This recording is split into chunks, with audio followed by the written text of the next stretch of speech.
In September 2016, myself, my wife, and our 11-month-old son, Grant, all had colds. And mine and Jessica's both got better within a week or so, and Grant's just didn't seem to ever get any better, and actually, as time went on, seemed to actually be getting a lot worse. We started noticing his lymph nodes were swollen in his neck, and so we took him back to the doctor after waking up with his right eye completely swollen, and she sent us for some lab work.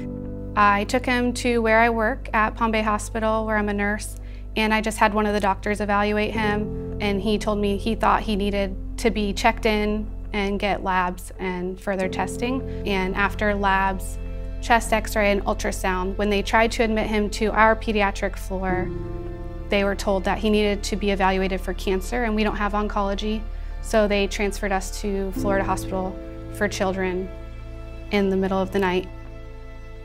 After being there for just less than a day, we had a diagnosis of leukemia, but we didn't know the kind because we needed to get a bone marrow biopsy.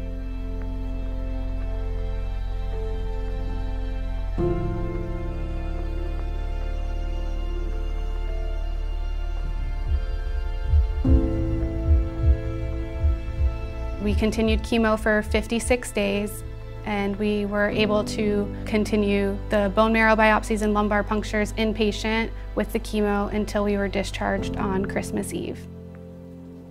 2 weeks before we started with these colds, we actually found out that Jessica was pregnant again.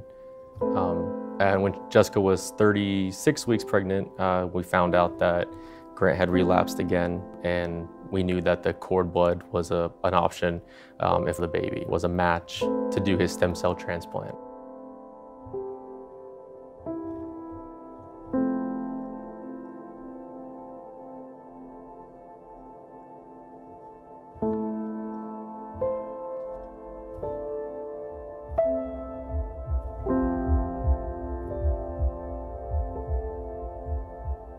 Because of the cholestasis, she was induced at 37 weeks, which was great news for us that we weren't going to have to wait around to get this cord blood sent off.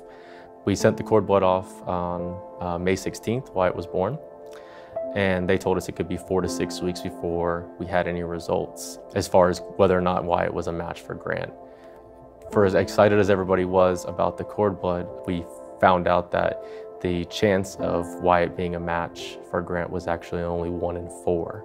So it was still kind of a long shot, but it was at least a chance for him. About 4 weeks later, we got the call from Dr. Kelly to let us know that the results had come in and that Wyatt was a perfect match for Grant. The transplant process for him went very smoothly, and we were told after his bone marrow biopsy in August that he is in remission and he's 98% Wyatt cells, which is great news for us. My hopes for Grant, number one, of course, is for him to stay leukemia and cancer-free and just grow up and be everything that, he was born to be. Grant is the best big brother ever. If Wyatt is crying, he wants to know why he's crying, and he wants to get him his pacifier and make him better. We weren't sure if it was going to take a while for him to want to be interested in a little kid at all, but he is all about his little brother, and I think it's funny because he doesn't obviously understand what an impact his brother has had on his life.